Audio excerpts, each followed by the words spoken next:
Hello बच्चों, let us read this question. This question says assertion A, NaNO3 has no definite molecule. Reason R, its formula mass is 85. और हमारे options हैं. Option A, both A and R true and R is the correct explanation of A. Option B, both A and R true but R is not the correct explanation of A. Option C, A is true but R is false. Option D, A is false but R is true. Option E, both A and R false. So इस question में हमें assertion given है कि NaNO3 का कोई definite molecule नहीं होता है. रीजन आर कहता है कि उसका फॉर्मूला मास 85. सो इस क्वेश्चन को सॉल्व करने के लिए हमें जो की कॉन्सेप्ट रिक्वायर्ड है वो है आयोनिक कंपाउंड्स. सो अगर हम हमारा असर्शन ए देखें तो उसमें NaNO3 गिवन है.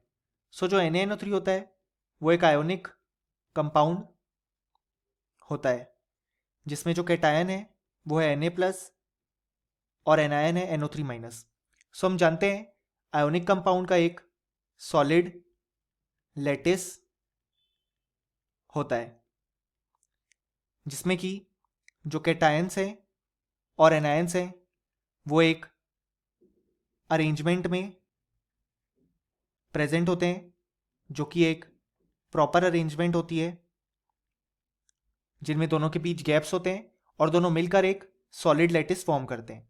यानी कि हम बोल सकते हैं कि NaNO3 का कोई भी डेफिनिट मॉलिक्यूल नहीं होता है, उसका एक सॉलिड लैटिस होता है क्योंकि वो एक आयोनिक कंपाउंड है. यानी कि हमारा असर्शन ए बिल्कुल करेक्ट है. अब अगर हम हमारा रीजन आर देखें तो वो कहता है कि फॉर्मूला मास ऑफ NaNO3 जो है वो है 85.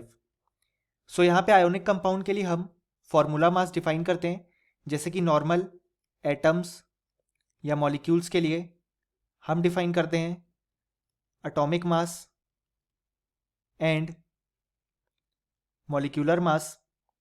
वैसे ही जो आयोनिक कंपाउंड्स होते हैं उनके लिए हम डिफाइन करते हैं फॉर्मूला मास.